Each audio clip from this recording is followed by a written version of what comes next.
Boa tarde, alunos, tudo bem com vocês? Hoje nós vamos resolver esse exercício aqui da lista 1 da área 2, tá? E ele basicamente é um repeteco do exercício 3, só que agora, ao invés do método das equações, nós vamos utilizar o método da análise de carga para desenhar um diagrama de solicitações dessa viga aí, tá? E aqui ele está pedindo especificamente do esforço cortante no momento fletor, porque o esforço normal ele vai ser nulo ao longo de toda a viga, porque não tem nenhuma carga, seja paralela ao eixo dessa viga, né? Então não vai ter ninguém aqui contribuindo de fato com o esforço normal para essa viga, tá? Então vamos desenhar apenas o diagrama do esforço cortante no momento fletor. Aí como é que a gente vai fazer isso? Tá? Vamos fazer a seguinte estratégia. Bom, vamos se basear nessa convenção de solicitações aqui e vamos utilizar o método da análise de carga. O que é o método da análise de carga? É a gente obter as solicitações em pontos estratégicos da nossa estrutura, né? Considerando uma certa convenção de sinais. E a partir dessas solicitações e olhando a configuração de carga que eu tenho ao longo de uma viga, de um determinado elemento de uma determinada barra, verificar que se eu tenho uma carga distribuída, então o diagrama do cortante vai ser linear e o diagrama do fletor vai ser parabólico, né? Fazer esses tipos de considerações considerando o tipo de carregamento que eu tenho ao longo de determinado elemento, né? Então é esse tipo de estratégia que a gente vai implementar aqui. Então, por exemplo, aqui, eu vou fazer um corte infinitamente próximo do ponto A e eu vou chamar esse corte de S1, tá? O que eu quero dizer com corte infinitamente próximo do ponto A? É um corte cuja distância do S1 ao ponto A é uma distância muito próxima de zero. Então isso aqui é praticamente zero, tá? Não é colado no ponto A, mas é muito perto do ponto A, tá? E aí o que diz o método da análise de carga para a gente obter os esforços internos? Diz o seguinte, se eu quero obter as solicitações que atuam na seção S1, bom, eu vou escolher um dos lados da seção, né, seja o lado esquerdo ou o lado direito, e verificar quais são as forças e quais são os momentos que contribuem para a resultante de forças e para a resultante de momentos daquele lado que eu estou escolhendo, né? Considerando a convenção de sinais dada aqui pela convenção de solicitações. Tá? Então, se eu estou analisando o lado esquerdo da minha seção, eu vou ter que fazer a obtenção das resultantes considerando a convenção do lado esquerdo das solicitações aqui. Tá? E se eu escolher o lado direito, eu vou ter que considerar o lado direito aqui das solicitações. Ok? Então, por exemplo, se eu quero obter o cortante aqui, se eu quero obter o cortante na seção S1, a gente representa aqui um Qzão em S1, tá? E aí eu tenho duas opções, ou eu escolho o lado direito da seção ou o lado esquerdo. Bom, pela conveniência da didática e por ter menos incomodação, vamos dizer assim, eu vou escolher o lado esquerdo, que ele tem bem menos coisas para eu analisar, né? Eu até poderia pegar o lado direito e obter os mesmos resultados, mas eu vou pegar o lado esquerdo porque ele vai ser mais fácil de a gente calcular as coisas, tá? Então, adotando o lado esquerdo, o que eu tenho que verificar aqui? Eu tenho que fazer uma soma de forças na direção vertical nesse caso, para determinar o esforço cortante que surge na seção que surge à esquerda da seção S1, tá? Então aqui eu vou obter o cortante à esquerda da seção S1 e à esquerda da seção S1 um cortante positivo é um cortante para cima. Então eu vou botar aqui que o positivo do cortante é para cima porque eu estou pegando a esquerda aqui da seção S1, tá? Então, considerando esse fato, o que a gente vai ter aqui? A gente vai ter o 30 apontando para cima, então apontando na direção positiva que a gente está impondo aqui. Então, ele vai ter uma contribuição positiva. O que houve? É que faltou luz? Faltou luz. Tá. Seguindo o barco aqui. Tem o 30 contribuindo com cortante positivo, porque ele está apontando para cima, e para cima à esquerda é o cortante positivo. E quem mais que eu tenho contribuído com cortante aqui? Bom, a princípio não tem mais ninguém, mas aí tu poderia me argumentar, eu tenho aqui uma fatiazinha da carga distribuída que eu estou pegando à esquerda da seção. Tudo bem, só que lembra que eu falei que esse corte está muito próximo do ponto A, ou seja, a distância entre o S1 e o ponto A é praticamente zero. Se a distância é praticamente zero, então a carga equivalente aqui vai ser praticamente nula, né? Então ele não vai trazer de fato uma contribuição para o esforço cortante. Por isso que aqui em S1 eu apenas incluo esse 30, tá? Mais 30 kN, beleza. E o momento fletor na seção S1, como é que ele vai ser? Bom, como eu estou analisando a esquerda de S1, eu estou obtendo resultantes à esquerda de S1, o momento positivo vai ser um momento no sentido horário aqui, porque eu estou pegando o lado esquerdo. Então aqui eu vou ter momento considerando o horário positivo, porque eu estou pegando a esquerda da seção, estou calculando resultantes à esquerda, porque não esqueçam, gente, agora, diferente lá do método das equações, que a gente estava impondo condições de equilíbrio, isolando pedaços, etc., aqui no método da análise de carga nós estamos interessados em saber as resultantes de um determinado lado de uma seção, tá? E aí, para obter essas resultantes, a gente tem que se valer dessa convenção de solicitações aí, porque a gente está escolhendo um lado da sessão e, de acordo com o lado, a gente tem que adotar essa convenção aqui com positivo ou essa convenção aqui com positivo. E aí a gente obter as resultantes tanto de força como de momento. Tá? Então, temos aqui o momento na seção S1, considerando o horário positivo, igual a, vamos ver, bom, o 30, ele até teria um braço de alavanca aqui, mas como essa distância ele é muito pequena, ele é muito próximo de zero, então ele não vai mobilizar praticamente no momento nenhum. Então isso aqui vai ser zero. Né? A mesma coisa ali para a fatiazinha de carga distribuída que eu acabei de comentar, né? Porque ela, a carga equivalente vai ser praticamente nula, então o momento também vai ser nulo. Então o momento no S1 ele é zero. Beleza, deu para a bola. Tá? Agora olha o que eu vou fazer. Aqui eu tenho uma carga concentrada, que é justamente a reação que surge no vínculo de primeira ordem B, né? Uma força na vertical aqui. Como eu tenho uma carga concentrada, o que é o ideal de eu fazer? O ideal é fazer o seguinte, eu vou fazer um corte antes de entrar a minha carga concentrada e depois da minha carga concentrada, para eu verificar qual é o impacto que essa carga concentrada ela acrescenta nos meus diagramas de esforços. Tá? Então é esse tipo de coisa que eu vou fazer. Eu vou fazer um corte antes da carga concentrada, que eu vou chamar de S2, e um corte depois da minha carga concentrada, que eu vou chamar de S3. Tá? Então vamos obter o cortante em S2.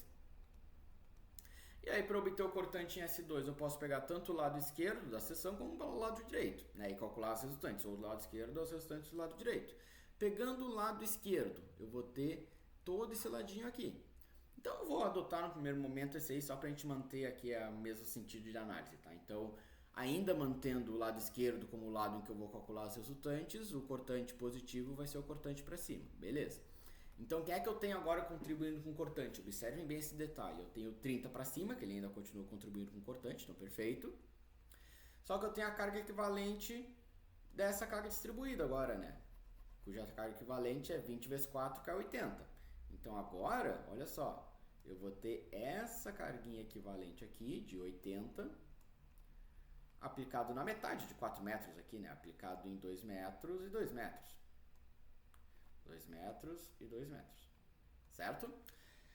Tá, então tem aquela carga equivalente que de fato ela vai contribuir com cortante, porque ela é uma força na vertical, e como ela está apontando para baixo, ela vai contribuir com cortante negativo para o lado esquerdo da seção. Então aqui eu vou ter menos 80. Tenho mais alguém aí contribuindo com cortante? A princípio eu não tenho, então isso aqui vai ficar no final menos 50 kN, beleza? Quem mais que a gente tem na história? A gente tem um momento fletor na seção S2, né? Considerando o horário positivo de novo, porque eu estou analisando o lado esquerdo da minha seção. O lado esquerdo eu tenho que pegar essa convençãozinha de sinais aqui, tá?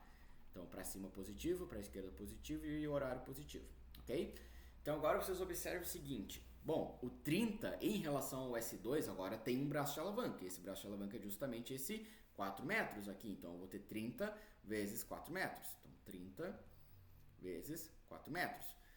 Horário ou anti-horário? Bom, ele tende a fazer um giro no sentido horário. E horário para nós é uma contribuição positiva. Então, eu vou botar aqui mais. Tá? Além disso, eu tenho a carga equivalente da carga distribuída aqui de 20 kN por metro, que é 80 kN, e ela tem um braço de alavanca de 2 metros em relação à seção S2. Né? Então, aqui eu vou botar 80 vezes 2 metros. Tá?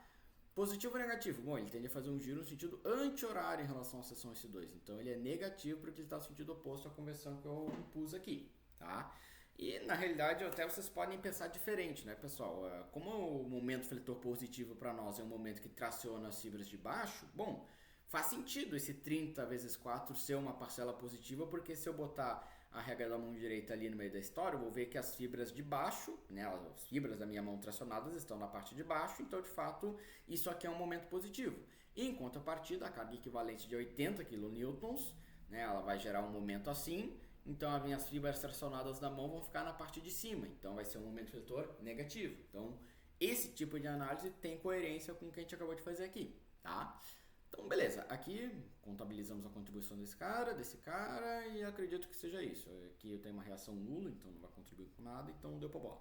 Então isso aqui vai ser 30 vezes 4, 120, menos 160, menos 40. Aqui vai ser menos 40 kN vezes metro, tá?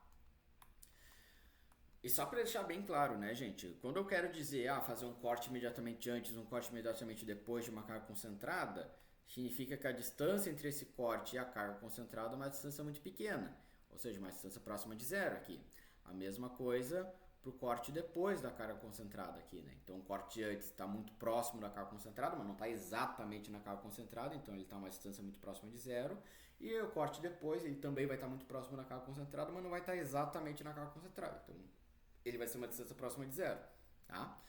Então a gente vai analisar agora essa seção aqui, o corte S3. Então aqui vamos ver o que a gente obtém. Eu tenho aqui o Q de S3. Agora eu vou fazer o seguinte, ó, eu vou continuar olhando pela esquerda, tá? Então eu vou continuar olhando nesse sentido aqui. Poderia olhar pela direita agora, não tem problema nenhum, tá? Mas eu vou olhar pela esquerda só para manter a coerência aqui de desenvolvimento, tá? Então aqui, deixa eu só botar esse carinha um pouquinho mais para baixo. Assim, show. Então, como ainda estou olhando pela esquerda, o cortante para cima vai ser mu positivo, então eu vou ter o 30 lá, né, contribuindo com positivo de novo, o 80 também contribuindo com positivo, só que agora eu vou ter essa carga concentrada aqui de 80 para cima também, né? Então eu vou ter que botar aqui, mais 80, certo? Tome muito cuidado com isso. Então aqui eu vou ter 30 menos 80 mais 80, eu vou ter 30. Tá? E agora o momento fletor. O momento fletor, vocês olham o seguinte detalhe, gente. Como eu estou muito próximo ali da carga concentrada de novo, bom, um valor muito próximo é muito pertinho exatamente daquele ponto, né? Então, vamos dizer assim, eu tenho o corte S2, que eu já calculei o momento, ele vale menos 40, ele está muito próximo da carga concentrada aplicada no ponto B, e o ponto S3, o corte S3, ele também está muito perto do ponto de aplicação da carga concentrada, que é o ponto B, né? Então esses dois cortes aqui, eles estão muito próximos entre si. Entre um corte e outro, a não ser que eu tenha uma carga momento ali para acrescentar momento, entre um corte e outro não vai haver diferença de momento, né? Então entre o S2 e o S3 o momento ele vai ser o mesmo, porque os braços de alavanca eles vão acabar sendo parecidos, né? Porque vai ser praticamente a mesma coisa, são distâncias muito próximas de zero, né? Eu tenho esse cuidado de dizer, é uma distância muito próxima de zero, é muito perto da carga concentrada e etc, porque na carga concentrada em si, como a gente vai ver mais adiante, ele gera uma descontinuidade no gráfico, né? E essa descontinuidade, vocês devem ter visto lá em cálculo, essa descontinuidade ela tem alguma patologia matemática, vamos dizer assim. Porque aí a gente tem que estudar lá a questão de limites, de aproximação de funções e toda aquela historinha. Então por isso que eu tenho cuidado de não falar explicitamente isso, porque eu sei que vocês ficam um pouquinho assustados com o cálculo, mas deixar meio que implícito esse tipo de análise de matemática em cima dessas considerações de, estou fazendo um corte muito próximo ou um corte muito afastado, né? Então, beleza.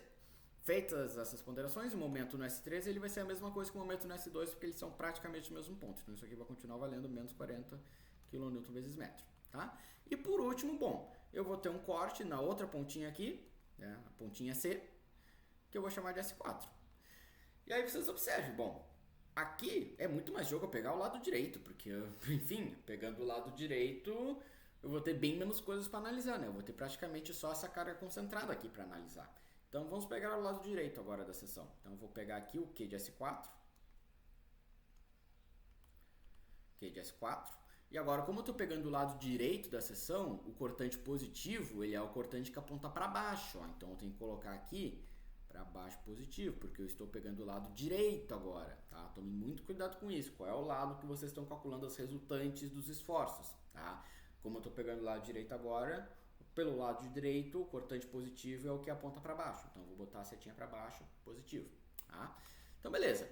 Aqui, a única carga que eu vou ter vai ter essa carga de 10 apontando para baixo, então ela contribuindo com uma carga positiva, um cortante positivo. Então, mais 10 kN. Deu para bola. Tá? De novo, aqui, apesar de eu ter uma faixinha de carga distribuída, essa faixinha ela é uma distância muito próxima de zero, porque eu estou pegando praticamente o ponto C. Então isso aqui é muito próximo de zero, e como isso aí é praticamente o ponto C, aquela carguinha equivalente daquela fatiazinha de carga distribuída não vai contribuir com nada para o cortante. Tá? E aí, bom, e o momento? Como é que vai ficar na história? O momento ele vai ficar assim, ó. O momento em S4, considerando agora o anti-horário como positivo, porque eu estou pegando o lado direito, o anti-horário como positivo, porque eu estou pegando o lado direito, eu vou ter o seguinte, ó. Bom, tem essa carga concentrada de 10, cujo braço de alavanca é muito pequeno, então não vai trazer nenhuma contribuição de momento, e a carga equivalente da carga distribuída também não vai trazer nenhuma contribuição para o momento. Então aqui, o meu momento, como já é esperado, ele vai ser 0 kN vezes metro. Tá? Então esse é o primeiro passo do método análise de carga. A gente vai obtendo solicitações em pontos estratégicos, antes e depois de uma carga concentrada e nas pontas de uma carga distribuída, por exemplo, né? E aí agora a gente vai plotar esses pontos nos nossos diagramas e juntar esses pontos por meio de algumas considerações a respeito das cargas que estão atuando nessa viga, tá? Então, por exemplo, ó, tem aqui o cortante, eu vou plotar todos os pontos que eu obtive com o esforço cortante. Então aqui está o ponto A, aqui o ponto B, aqui o ponto C, tá? Então o cortante no ponto A, que é na seção S1, ele valia 30, tá? Em S2 ele valia menos 50. Então vou pegar aqui e vou plotar justamente esses fatos. Aqui em S1 eu obtive o cortante 30 e aqui em S2 eu obtive o cortante menos 50. Mas eu obtive o cortante menos 50 porque eu estava à esquerda da seção, certo? O que piscou essa luz aí? Ei, acho. Estava à esquerda da seção. Agora, quando eu pegar o S3, o meu cortante ele vai dar um salto, né? Um salto de 80 unidades, que é justamente a carga concentrada que eu tenho aqui, de 80. Então, vai ser de menos 50 até mais 30. Então, vou chegar aqui em mais 30 de novo. E aí, como é que ele vai chegar? No ponto C, ele vai chegar com um valor de 10, tá? Então aqui vai ser 10. E como é que ele vai chegar no 10? Bom, ele vai chegar pelo seguinte formato. Observe o seguinte, agora é um detalhe bem importante, que é o principal aqui da nossa análise. Olha só. Aqui no trecho AB eu tenho uma carga distribuída, certo? Aqui no trecho BC também tem uma carga distribuída. Aí, com base naquela tabelinha que eu apresentei para vocês em aula, quando tem uma carga distribuída, como é que é o diagrama do cortante? É um diagrama linear e uma reta ela é bem definida por 2 pontos. E como eu tenho 2 pontos aqui, eu vou juntar esses 2 pontos por meio de uma linha reta. Então eu vou ter aqui, pum, de 30 até menos 50, eu tenho uma linha reta. E a mesma coisa vai ser do 30 até o 10. Tá? Então do 30 até o 10, de novo, eu vou ter uma linha reta. E aí, de novo, gente, olhem o detalhe aqui dessa história toda. A inclinação dessa reta, ela está numa inclinação menor do que a inclinação dessa reta. E isso é esperado, por quê? Porque nesse pedaço aqui a taxa de carga ela é maior, então a variação de cortante vai ser mais acentuada. Em contrapartida, a taxa de carga aqui é menor, então a variação de cortante ela vai ser menos acentuada, tá? Então é sempre bom vocês fazerem essas análises qualitativas para ver se o que vocês estão obtendo faz sentido ou não, tá? E aqui, tudo bem, faz sentido eu chegar em 10 aqui na ponta C, porque na ponta C justamente eu tenho uma carga concentrada, né? E não esqueçam, uma carga concentrada, o que ela gera no esforço cortante? Ela gera uma descontinuidade. Então você até pode observar aqui que no ponto A eu tenho uma carga concentrada de 30, então é esperado que aqui eu tenha uma descontinuidade de 30 unidades. Então aqui é como se eu tivesse o vetorzinho para cá de 30, né? A mesma coisa no ponto B. Eu tenho uma carga concentrada de 80, então aqui eu tenho que esperar um vetorzinho apontando para cima também de 80. E aqui eu tenho a carga concentrada de 10, então eu posso colocar o vetorzinho de 10 aqui também. Tá? Então essas análises são bem legais de fazer, porque aí vocês podem entender melhor o tipo de resultado que vocês estão obtendo. Tá? Então aqui positivo, aqui negativo. Tá? E com isso a gente tem desenhado o diagrama do esforço cortante. Tá, gente? Agora a gente vai desenhar o diagrama do momento fletor. Aí olha só, o diagrama do momento fletor é um pouquinho mais chato, mas a gente consegue superar essa. Tá? Juntos a gente consegue vencer todas. Então aqui eu vou ter a vigazinha de novo, aqui o A, aqui o B e aqui o C.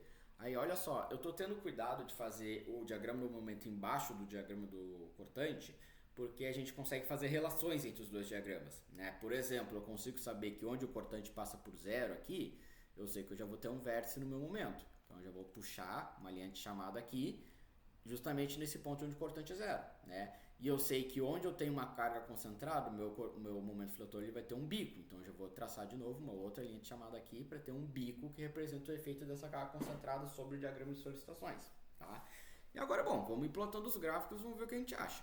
Na seção S1 a gente obteve o momento 0, na seção S2 a gente obteve o momento menos 40. Então vamos pegar aqui. O momento no S1 era 0 e o momento no S2 era menos 40. E não esqueça, a gente bota o diagrama do momento rebatido para representar já o lado das fibras fracionadas, tá? Aí, beleza. E já vamos juntar esses pontinhos aqui e ver como é que se sucede a história, tá? E aqui, bom, o momento ele vai seguir menos 40 na seção S3 e ele vai chegar em 0 na seção S4. Então, eu vou botar aqui 0. Tá, agora observe um detalhe. Aqui eu tenho um diagrama de cortante linear, né? Porque a carga distribuída, uniforme ali, toda aquela historinha. Então, quando eu tenho uma carga distribuída uniforme, o diagrama do cortante linear, então o diagrama do fletor vai ser uma parábola, tá? E a parábola, não esqueçam, ela é uma parábola cuja concavidade é sempre voltada para o lado das cargas. Então, aqui, como as cargas elas estão para baixo, imaginem que essas cargas querem dar uma deformada, uma embarrigada no diagrama do momento fletor. Então, supondo que, sei lá, o diagrama do momento fletor seja uma coisa reta assim, as cargas distribuídas elas tendem a gerar esse embarrigamento no fletor. Então, como as cargas elas estão para baixo, a concavidade ela vai ser para baixo, tá? E aí vocês observam um detalhe, ó, aqui o cortante ele não passou por zero, ou seja, aqui eu não vou ter um vértice do meu momento fletor, né? Então aqui eu só vou representar um braço da parábola, sem vértice nenhum, porque ele não passou por zero. Então é isso que eu vou colocar aqui. Vou fazer um desenho de uma parábola, vamos ver se eu consigo fazer. Aqui vai ficar mais chatinho, mas vamos ver.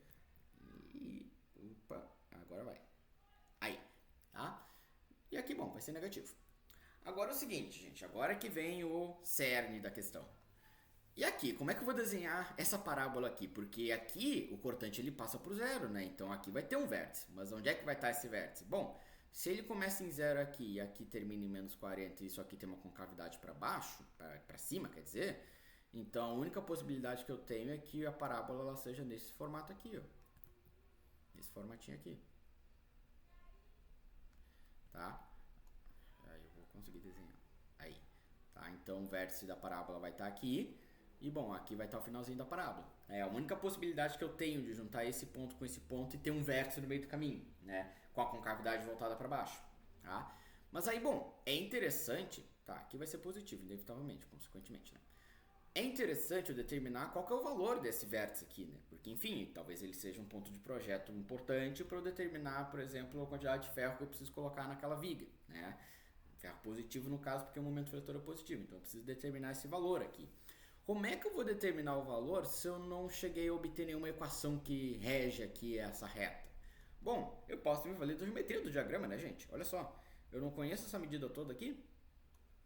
Essa medida toda, ela é, se não me engano, é 3 metros. Posso estar enganado. Não, 4 metros. Essa distância toda aqui é 4 metros, né? Se essa distância toda é 4 metros, bom, essa distância aqui vai ser uma distância x e essa aqui vai ser uma distância 4 menos x. Né? Então, semelhança de triângulos, gente. Aqui eu vou ter 30 está para 4 menos x, assim como, quer dizer, 30 está para x, assim como 50 está para 4 menos x. Né? Então, esse triângulo é semelhante com esse triângulo aqui. Então, a partir dessa semelhança de triângulos, eu consigo determinar ali a distância x que eu tenho que andar ao longo da minha viga para chegar no cortante nulo nesse trecho AB aqui, tá? Então vamos ver aqui, eu tenho 50x igual a 120 menos 30x, passo para lá 80x igual a 120, x igual a, vamos ver, deixa eu pegar aqui a calculadora, 120 dividido por 80, 1,5. Deu pra bola, 1,5. Então essa distância aqui é 1,5. E consequentemente essa aqui vai ser 4 menos 1,5, vai ser 2,5. E agora o que a gente pode fazer, gente? A gente pode fazer o método das áreas, né? Então, impondo o método das áreas nessa história toda, o que a gente vai obter? Olha só, vamos obter o seguinte caso. Eu sei o momento aqui no ponto A, ele vale 0, não é? Eu sei que o momento no ponto A ele vale 0. Seria o meu momento anterior, no caso. O meu momento no vértice, o que ele vai ser? Ele vai ser o momento anterior mais a área de cortante, né? O momento anterior é 0, a área de cortante vai ser a área desse triângulozinho aqui. Então, eu vou ter o momento no vértice, vai ser o momento anterior, que é 0, mais a área de cortante, que é 1,5, vezes 30, dividido por 2. Então, vai ser 1,5 vezes 15, isso vai ser 22,5. Então, aqui é 22,5 kN vezes metro. Tá? Então, aqui a gente obteve o valor do vértice, é 22,5 kN vezes metro. Aqui, kN vezes metro. Tá? E aí, só relembrando, gente, a partir do ponto que eu tenho definido onde que está o meu momento fletor positivo e negativo, eu consigo já definir onde é que vai estar a deformação das fibras tracionadas, né? Então a minha viga ela vai ter as fibras de baixo tracionadas até esse ponto aqui. Então até esse ponto são as fibras de baixo que estão sendo tracionadas, ou seja, essas aqui. A partir desse ponto vão ser as fibras de cima que vão começar a ser tracionadas. E aí em cima disso eu posso fazer o projeto estrutural ali, dimensionar as peças, ser feliz na vida, tá?